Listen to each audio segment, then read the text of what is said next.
Today I'm going to be speaking with Kristina Rose. She is the director of the Office for the Victim of Crime for the Department of Justice. Welcome to the show. Thank you so much, Melanie. It's wonderful to be here.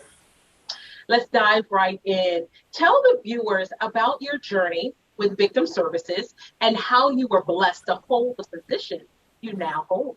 Yeah, well, I do truly feel blessed to hold this position. It's funny because I was a career government employee for almost 20 years prior to being appointed to this position.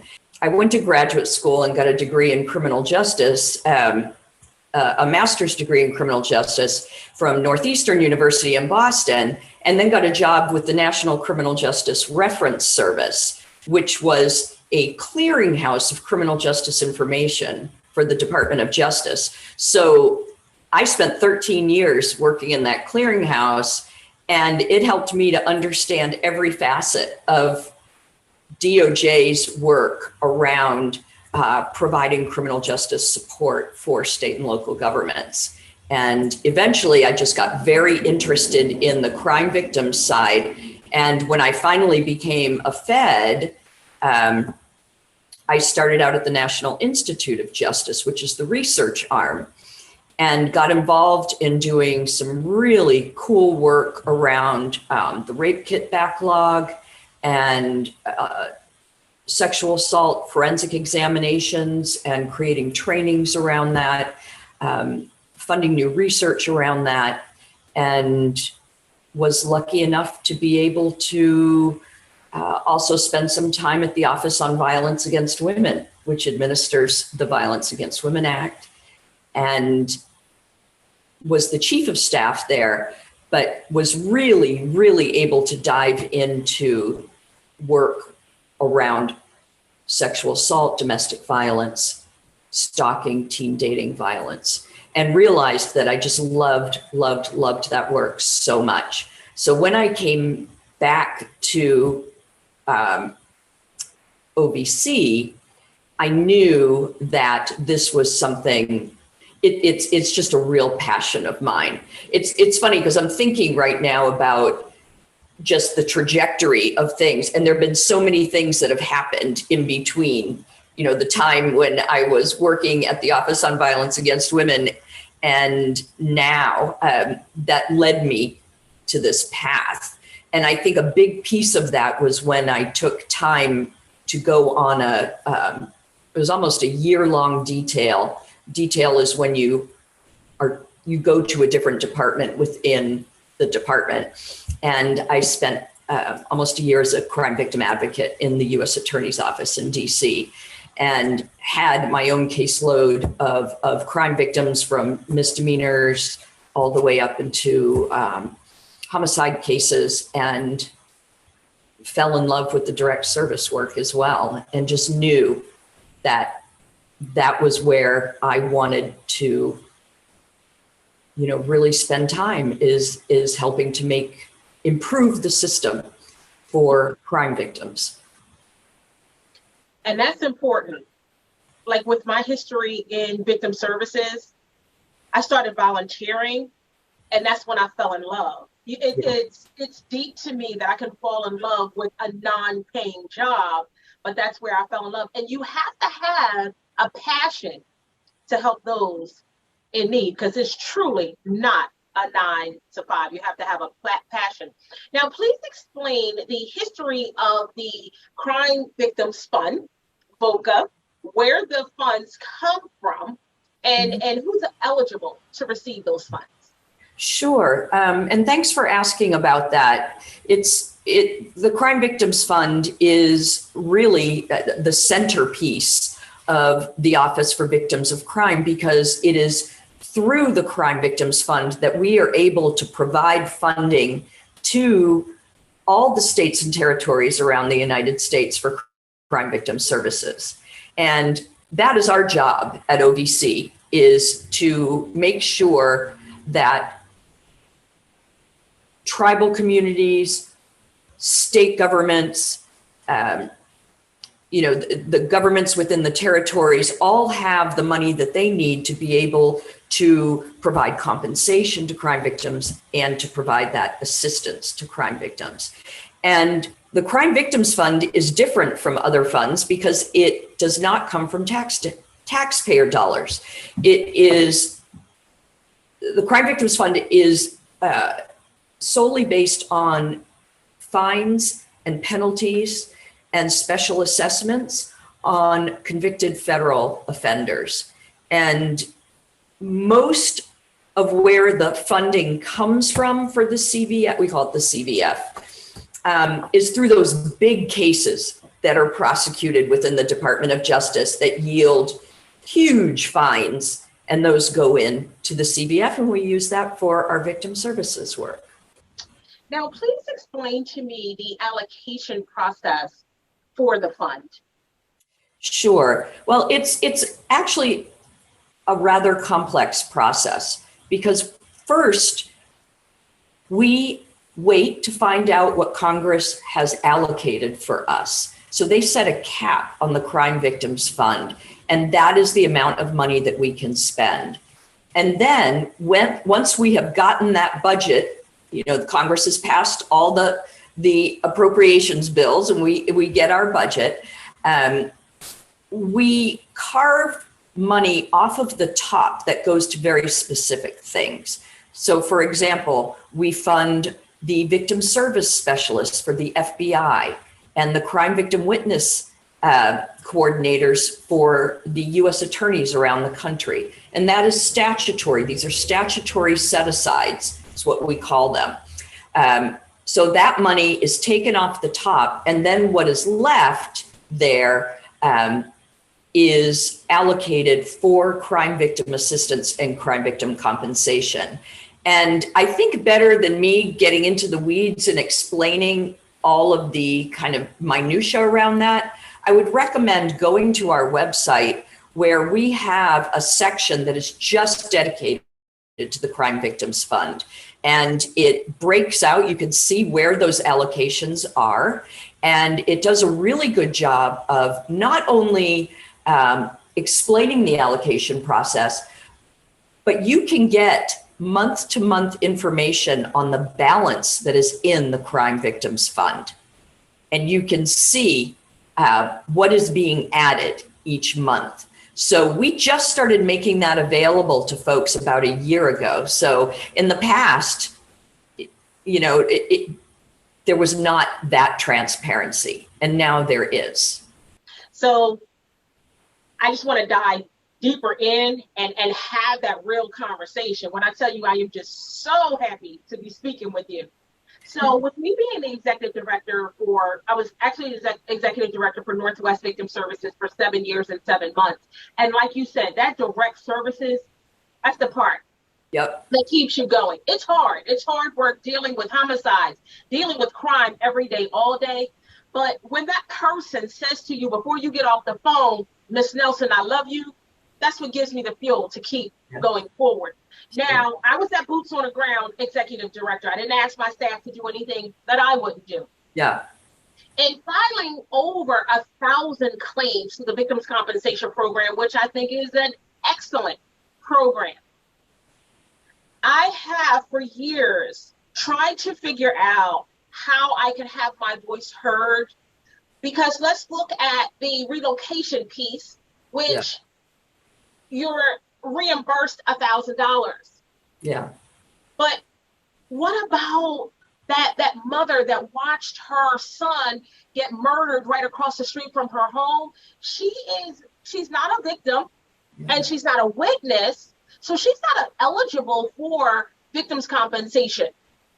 Or what about that domestic violence victim who is now in the hospital and can't go home because of the situation? So it's very rare where we have those relocation funds that's up front and it's available.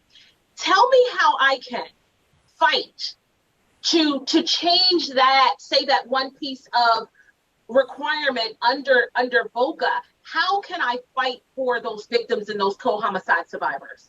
Sure. Well, I want to go back to something that you said. If if a mom has witnessed the murder of her child, she would absolutely be eligible for crime victims compensation, because she would be what we would call like a secondary victim because of her witnessing that crime and because of the trauma, the unimaginable trauma that comes from not only losing a child, but witnessing that. So I would not hesitate to apply for crime victims compensation for someone in that situation to be able to get the help that they need. In terms of fighting for changes, I have to be careful because I am not allowed to talk about like advocating like in Congress or for any kind of specific legislation. But if, each state has their own set of rules around crime victim compensation, and they use the VOCA statute as guidance, I think working within your state to be able to make the changes that you believe are necessary to broaden how far that compensation money or that assistance money can go. Usually it's compensation where folks really want to see some of those changes because there are restrictions. And I do want folks to know that we realize that crime victim compensation right now is not available to everyone. And when I say that, what I mean is that there are people in communities that are being affected by crime, and some of the worst crime, and they have no idea that they can apply for crime victim compensation. They have no idea that the government, their government, whether it's at the state level or the federal level, provides those funds. So it's very, very important that we make sure that we are keeping up with the needs of crime victims. So at OVC, what we are working on is the guidelines and the rule around how crime victim compensation funding can be spent. So for example, we know that if someone is considered to be had been involved in the criminal activity that led to their victimization, that they would not be eligible for crime victim compensation. These are some of the things that we are looking at. We're looking at, what else could be included? What is it that survivors of crime need that they're not currently getting through the system? So we have been doing listening sessions and all kinds of information gathering and working with our lawyers here in the Office of Justice Programs to be able to issue new guidance that will help bring more access to crime victims compensation for everyone. And I think that's being done. And you just touched on one of the changes that took place, which is major, because there are times when family members don't know what their loved one is involved in.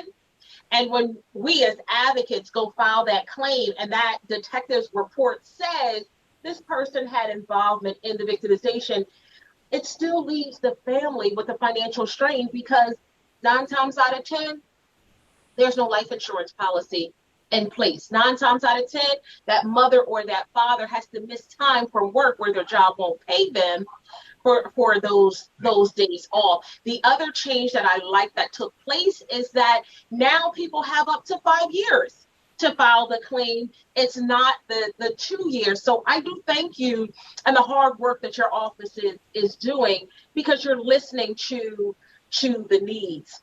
Now let's speak about National Victims' Rights Week, which is a phenomenal week. And I enjoyed what you did. Hats off to you. The program was beautiful. So how did your office come up with the theme? Oh, that's the fun stuff. We have a group of us that get together. We have a wonderful communications specialist here named Emily Barnfiend, and she brings all of us together to, here at OVC to talk about, what we're hearing from the field and what we think what is going to resonate with the field that year. And last year, it was really easy to come up with a theme of survivor voices, engage, elevate, and effect change, because of all of the listening that we have been doing in trying to improve the way that crime victim services are administered. So, we know that crime victims' voices should be at the table anytime that decisions are being made that impact them. So we wanted to raise that to a higher level, and that's how we came up with our theme for last year. So it's very much if you can think of something grassrootsy at the federal level, it comes from the OVC staff. Okay. All right. Now, I want to go back. I had this horrible situation where I had this grandmother who she moved here from Ohio, and her daughter living in Philly, great job, and she's with this guy, and they have triplets together. Unfortunately, this young man took her daughter's life right in front of the triplets. So now she is raising her grandchildren. So we did everything that we could as far as like victims compensation for her. When you're faced with this kind of situation with the direct services that you do, what creative resources do you have for the mother who's going to, I'm sure, have an enormous amount of out-of-pocket expenses in caring for her 3 grandbabies? That's just a horrifying situation to find yourself in.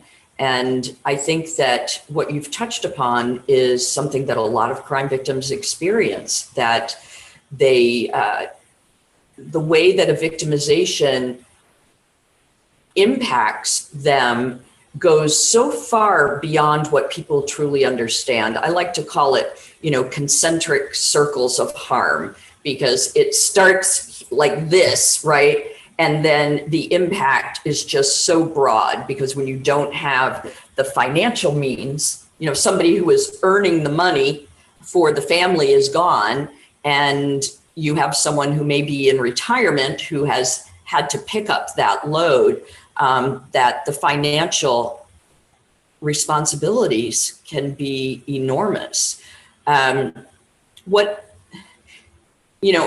Do I wish there was a fund that we could just tap into to be able to, support these folks? Absolutely.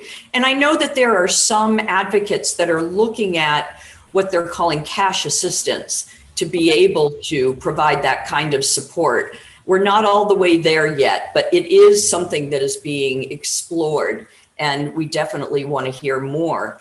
What I would recommend to someone like the individual that you've just talked to, this grandmother that is taking care of those 3 babies, is peer support. I know that's not going to provide her with the money that she needs, but I do believe that when you bring people together who have had similar experiences and are able to talk about the challenges that you have and hear how other people have approached it and solved, or at least been able to address that issue for them. I find that peer support is one of the most important services that can be offered for crime victims, because no one knows what it feels like except people who have been through it, right? So, for example, the group Parents of Murdered Children, they are a wonderful nonprofit organization. I spoke at their conference last year and will likely be doing it again this year. And they are just a wonderful resource for anyone who has lost someone to homicide. It doesn't have to be a parent losing a child. You could lose a sibling, a best friend. It doesn't matter. These folks are here to lift you up and support you, and they've got lots of great resources. We also have a we have a solicitation, a request for proposals that is out right now to provide funding for peer support services. So I would, encourage organizations that provide or would like to provide those kinds of services that are looking to expand or develop, to look at our OVC website and look under our grants and funding page to see if this is something they would like to apply for. Now, that's interesting you say that. So with me being in Pennsylvania, and we go through PCCD, for all of our grant funding for our VOCA. So we can actually explore other avenues or even tap into your office. Tell me, when an agency will be able to tap into the resources that your office has to offer. Certainly. And how we would do that respectfully. Sure. Well, there are lots of different ways. It depends on the solicitation and how it's written and who is eligible. But in many, many cases with OVC, nonprofit organizations, universities, state, local agencies are eligible to apply for these grants. And we have many of them. And we have one solicitation that is very broad for you to be able to come in and apply for something that you think is needed and that could have national appeal, replication, right? Or you want to partner with other agencies and, offices and put forward a unique and innovative idea. I mean, there's room for that too. Sometimes they're very specific, where we will provide funding for housing for human trafficking victims. It really depends. And we've got, I can't remember the exact number. I think it's probably around 30 different solicitations.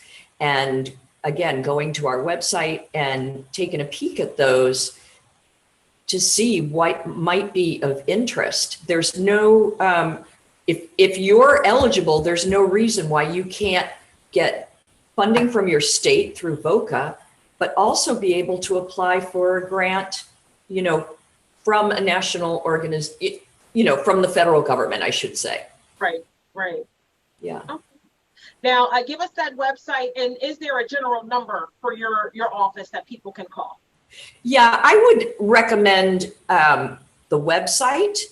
And then when you go to our website, you can sign up to receive notices from us. So they will be pushed out to you anytime something new comes out. So the website is www.ovc.ojp.gov. So it's Office for Victims of Crime, and we are within the Office of Justice Programs at the Department of Justice. So ovc.ojp.gov. Thank you so much for this wonderful conversation and all of the great information. Thank you for joining me today. Well, thank you, Melany, and thank you for the work that you're doing to help victims of crime find the justice that is just right for them. Thank you so much for joining me today. Please know and please understand that you will see Kristina Rose and Melany Nelson making a difference for all of those affected by crime, victims and co-homicide survivors, and all of the family members. We are fighting for you. Peace and love.